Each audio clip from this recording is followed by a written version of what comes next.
We're going to be looking at examples 3 and 4 in your section 3.2 notes. And these examples, we want to use the sum and difference identities for sine to help us out. So I went ahead and wrote down the sum identity for sine at the top of the page here.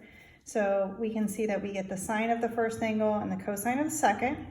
And then we want to add the cosine of the first angle, the sine of the second. Difference identity is exactly the same as this one, except for we change out our pluses with with minuses, okay?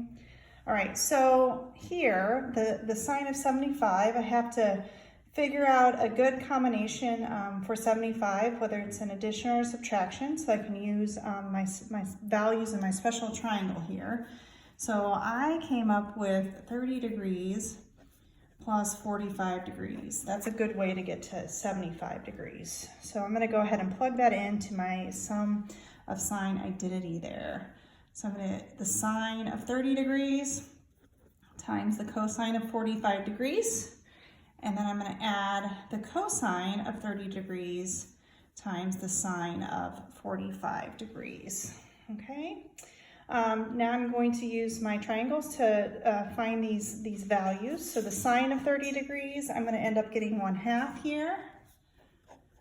Okay, the cosine of 45 degrees, I get 1 over radical 2, which I rationalize to root 2 over 2.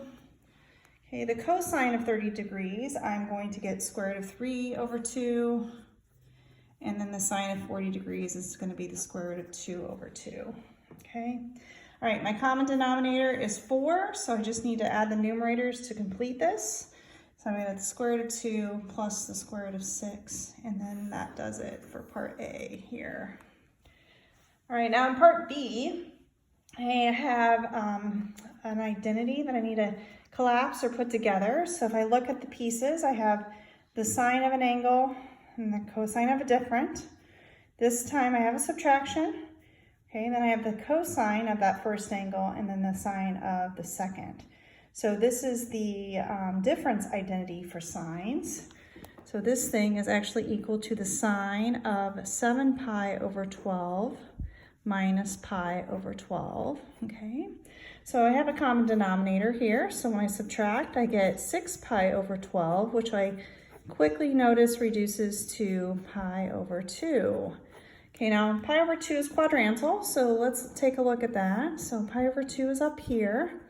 We use our value from the unit circle. We have 0 and 1, and we know that sine is that second coordinate.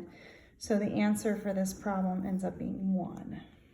All right, moving on to example 4, we need to verify the identity, and we're definitely going to start with the more complicated side, which is the left side. So copying that down real quick here. All right, first thing I want to do is use my new sum identity for sines. So instead of alpha and beta, I've got x's and y's going on here. So I'm going to have the sine of x, the cosine of y, plus, now I'm going to look at the cosine of x and the sine of y. Okay, and that's all over my original denominator. Okay, now the nice thing about fractions like this is you can break the fraction apart, and that's a good thing to try to do next. So I'm going to have sine x, cosine of y, all over cosine x, cosine y. Okay, now my addition becomes the separator between the two fractions. I have cosine x, sine y, all over that same common denominator.